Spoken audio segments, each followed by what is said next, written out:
promised, this is going to be an attempt at a video tutorial for you all. For those that have seen the pictures, it's exactly the same materials. Silicone sealant, any will do. This current one I'm using is Wilko's £1.49, keeping things cheap. Food colouring, any that you got left in the cupboard. Baby powder, again, go to the cheap versions, any of the local cheap shops. Decant this into a plastic tub, which makes life an awful lot easier for everybody. Petroleum jelly for hands and the items you wish to mould, which I've got a selection of. And then the thing I found actually the best is a grout spreading tool.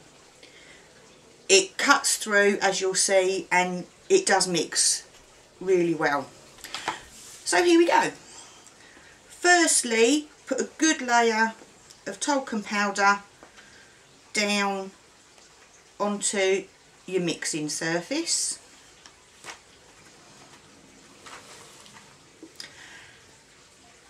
Add the food colouring if you want to use it. You can also add acrylic paint, I believe, according to one of the tutorials I've watched.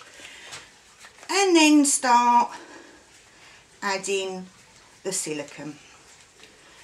Depending on the size of items you wish to mould will depend on the amount you need to mix up at any one go. Due to the curing times, you can't make a huge batch, separate it off and then do little moulds from that, because it really does cure within the 20 minutes. So you're best off mixing up a batch and get all of your moulds done from one large section.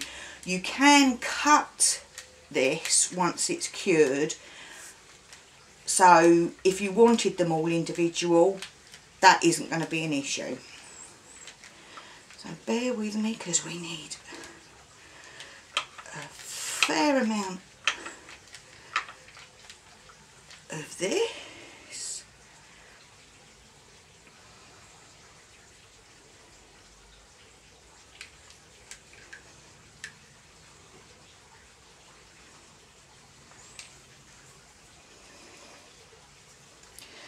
Few safety tips while we're at it.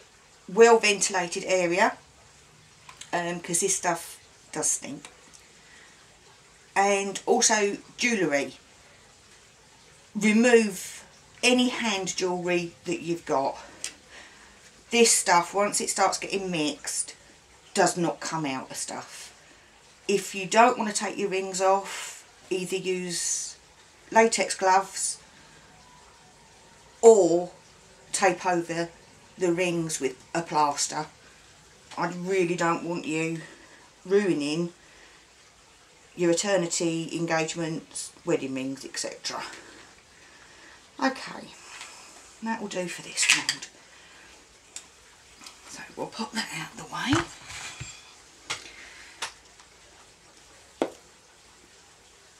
way. Layer some extra talc over the top. It does take quite a long time, so I'll actually be pausing the video at certain points, because you don't want to see me doing the same thing time and time again. So as you would baking, making a cake, or if you're used to knocking up cement, then it's the same procedure. You work from the outside in, cutting into the silicone to the powder. You'll also at this point be mixing in the food colouring. As you can see, it's getting a bit, and you just continually work. Now I'm going to work this with the actual video off, so it speeds this up for people, and I'll come back to you once we've reached the next stage.